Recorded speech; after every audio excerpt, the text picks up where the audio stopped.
오늘은 벽을 허무시는 하나님이라는 제목으로 함께 말씀을 생각해 보겠습니다.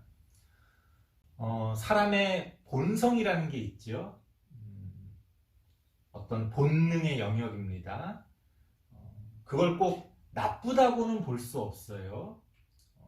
그럼에도 불구하고 많은 경우에 하나님의 뜻은 우리의 그 본성을 거스르는 경우가 많이 있습니다. 우리가 우리의 본성에만 머물러 있으면 짐승하고 다를 게 뭐가 있습니까? 사람이 사람이기 위해서는 그 본성을 뛰어넘는 그런 하나님의 뜻이 우리 가운데 있어야 한다.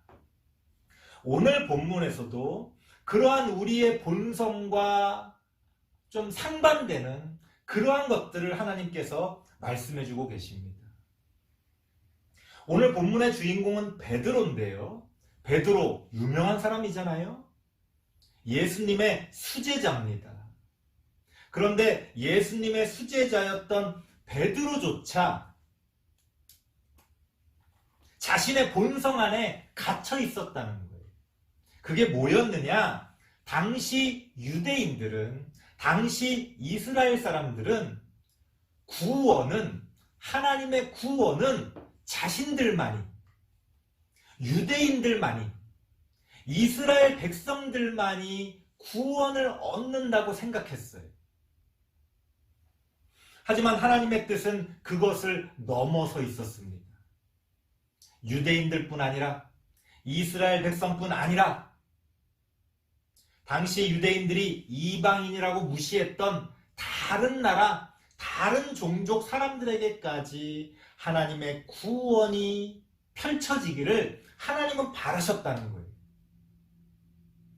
하지만 그렇게 하나님의 뜻이 실질적으로 전해지고 이루어지고 있음에도 불구하고 베드로조차 그것을 인정하기를 싫어했습니다.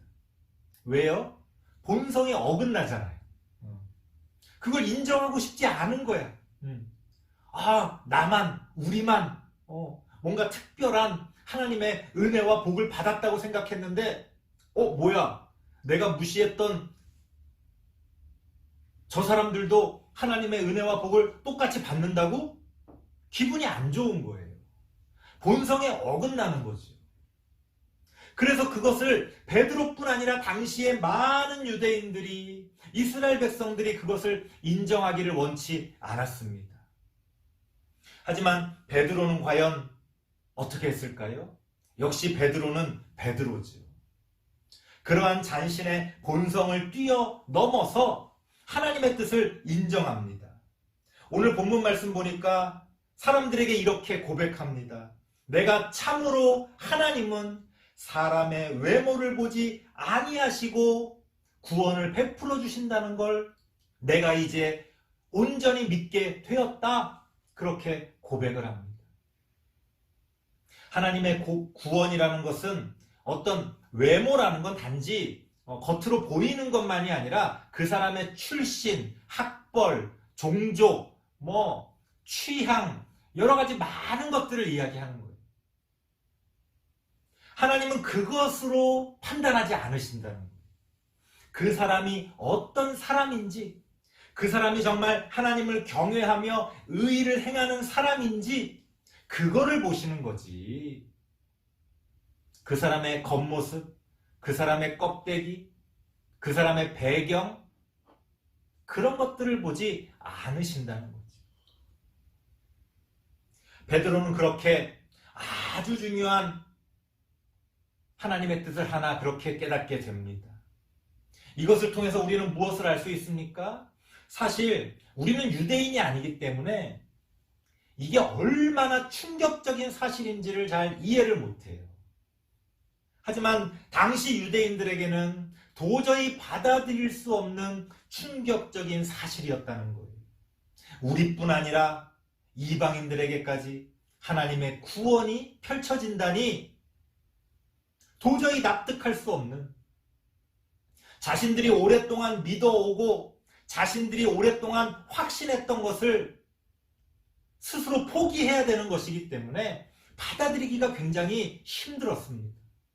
하지만 베드로는 믿음으로 그것을 받아들입니다. 아마 그의 본성 안에서는 여전히 받아들이기 싫었을 수도 있어요. 난 기분 나빠. 난 도대체 이해할 수가 없어. 하지만 믿음으로 그것이 하나님의 뜻인 줄 깨닫게 된 겁니다. 내가 싫어도 그것이 하나님의 뜻이라면 우리가 행해야 되는 거죠.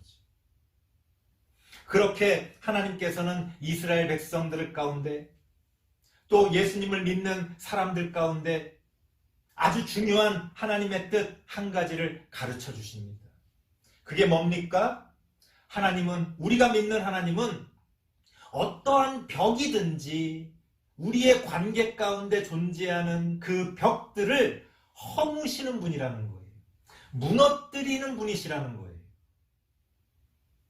하나님은 사람과 사람의 관계 가운데 어떤 벽이 세워져 있기를 원하지 않으십니다.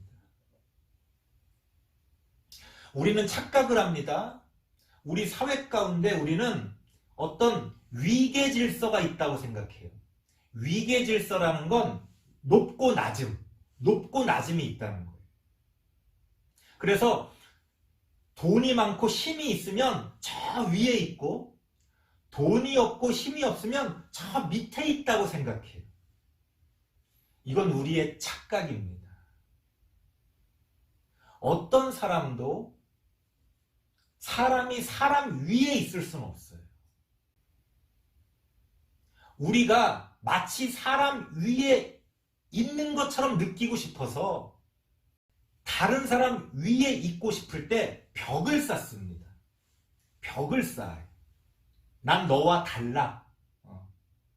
이게 내가 그 사람 위에 있고 싶을 때 그런 식으로 하는 거예요. 벽을 쌓는 거예요.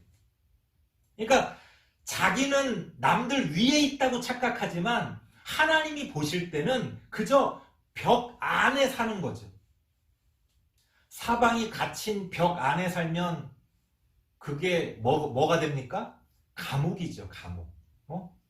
벽 안에 살면 갇혀 있는 거잖아요. 사실은 불쌍한 거예요. 그런데 자신이 불쌍한 줄 모르고 그렇게 높은 벽을 쌓아놓고서는 내가 남들 위에 있다고 착각하는 겁니다. 얼마나 어리석습니까? 하나님 앞에서 어떤 사람이 사람 위에 있을 수 있습니까? 하나님 앞에서 모든 사람은 평등합니다. 하지만 어떻게든 다른 사람 위에 있고 싶은 사람들이 벽을 쌓는 거예요. 그래서 하나님은 그러한 벽을 용납하지 않으십니다. 하나님은 어떠한 벽도 사람들의 관계 가운데서 그러한 벽을 허락하지 아니하시고 그 벽을 허무시기를 바라신다는 거예요. 하지만 어리석은 사람들은 끊임없이 벽을 쌓습니다. 얼마나 어리석냐면 나에게 벽을 쌓는 다른 사람을 비판하고 욕하면서 나는 또 다른 사람에 대해서 또 벽을 쌓습니다. 이게 우리들의 어리석음이에요. 사람의 본성은 어떤 식으로든 벽을 쌓으려고 합니다. 그게 학벌이 됐건 재산이 됐건 어떤 여러 가지 각종 외모나 취향이 됐건 우리는 끊임없이 벽을 쌓으려고 합니다. 하나님은 그 벽을 허무십니다. 하나님의 뜻은 그 벽을 허물기를 바라십니다. 우리의 본성에 어긋나죠. 그래서 쉽지 않습니다. 목사님도 마찬가지예요. 이런 설교를 하고 있으면서도 때로는 목사님도 모르게 어느 순간 깨닫게 됩니다. 나도 모르게 벽을 쌓고 있었네? 그게 하나님의 뜻에 어긋나기 때문에 목사님도 끊임없이 내가 쌓아올린 벽을 허물기 위해 노력합니다. 우리 가운데 존재하는 그러한 벽들을 허물기 위해 노력합니다. 우리 또한 그래야 합니다. 벽을 허무시는 하나님을 우리는 믿기 때문에 우리 가운데 존재하는 어떠한 벽도 허물기 위해 애써야 합니다. 물론 그게 완전히 없어진다는 건 쉽지 않아요. 하지만 그것을 허물기 위해 노력하는 것과 그것을 인정하고 심지어 그것을 더 높이 쌓아 올리는 것은 하늘과 땅 차이죠. 그렇게 하나님의 뜻이 이루어지기 위해서는 우리의 관계 가운데서, 우리의 삶 가운데서 그러한 벽들을 허물어 가야 합니다. 나의 개인적인 가치관 가운데서 우리의 사회가 어떻게 발전해 나아가야 할지 그러한 어떤 방향성 가운데서 우리는 그렇게 벽을 허무는 방향으로 그렇게 우리의 삶을 만들어 가야 한다는 겁니다.